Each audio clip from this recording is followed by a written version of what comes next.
Salut les chrétiens bienheureux, bienvenue sur la chaîne Je suis Amour, la chaîne qui utilise les promesses bibliques pour faire du développement personnel en francophonie.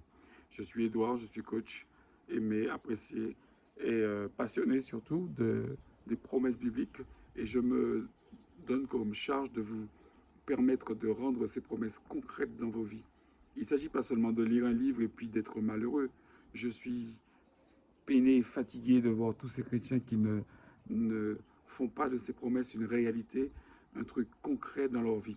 Aujourd'hui, on va voir la suite de la série qu'on a commencé sur les mensonges chrétiens sur la richesse, c'est-à-dire 10 textes qu'on va voir ensemble pendant toute cette série de vidéos sur les promesses matérielles dans la Bible.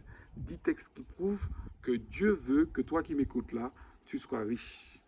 Aujourd'hui, je vais voir avec vous un texte qui est dans Exode 3, verset 8, où Dieu appelle Moïse et il dit « Va délivrer mon peuple ». Et la première chose qu'il dit à Moïse, « Je vais le délivrer d'Égypte pour l'emmener dans un pays où coule le lait et le miel ». C'est-à-dire que là, vous avez une promesse biblique pour les enfants d'Israël à l'époque de Moïse, c'est certain, mais qui est encore valable aujourd'hui. C'est-à-dire que spirituellement, nous sommes tous forts pour dire oui, Dieu va nous délivrer de l'esclavage du péché, Dieu va nous permettre de devenir spirituellement plus forts, des gens de prière, des gens bien. Mais quand vous lisez le texte très près, vous voyez bien qu'il s'agit d'une promesse matérielle. Votre Dieu veut que vous soyez riches. Et pour délivrer et pour donner envie au peuple d'Israël en esclavage alors en Égypte, il leur dit, je vais vous emmener dans un pays où coule le lait et le miel. Alors, il n'y a pas besoin d'être un grand sorcier, ni d'avoir fait des grandes écoles pour savoir que ce n'est pas de la terre que va sortir le lait et le miel, n'est-ce pas? C'est une expression pour dire concrètement, je vais vous emmener dans un pays où vous serez riche matériellement.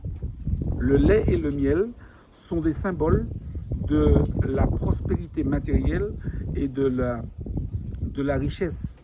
L'autre texte qui est concomitant à celui-là, c'est que Jésus, quand il arrive, lui, pour vous montrer que les textes sont toujours les mêmes, Jésus, lui, il dit « Je suis venu pour que mes brebis aient la vie, et la vie en abondance ».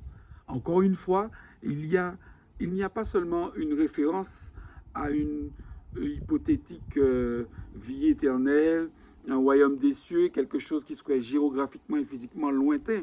Dieu veut que dans ce siècle présent, dans votre vie actuelle, et ça c'est totalement matériel, que vous soyez riches.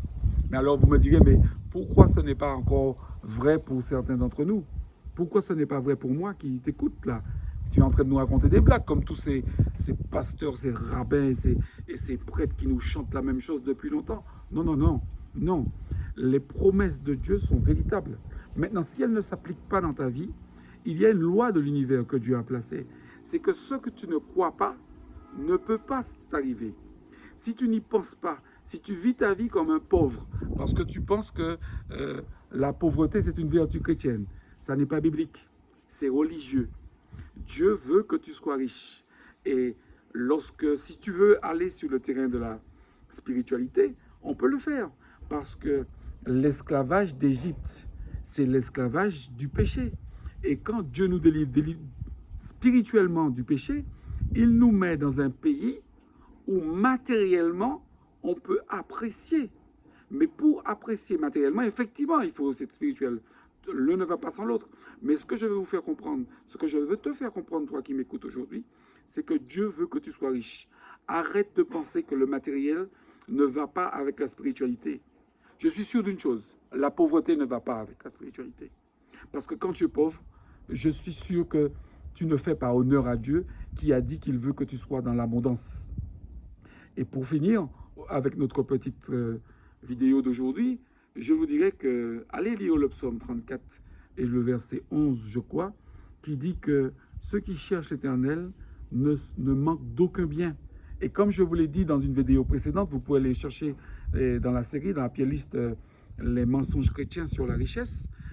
Le concept de manque, c'est une illusion. Il n'y a pas de manque. Tous ceux qui vivent en pensant à la pauvreté sont pauvres.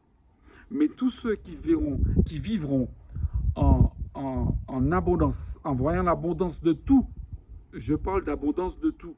Autour d'eux, ceux-là vont attirer l'abondance. Donc si vous êtes vraiment des chrétiens qui écoutez la Bible et non pas une religion, sachez qu'à partir d'aujourd'hui, Dieu veut que tu sois riche. Et ça, c'est la volonté de Dieu. À bientôt.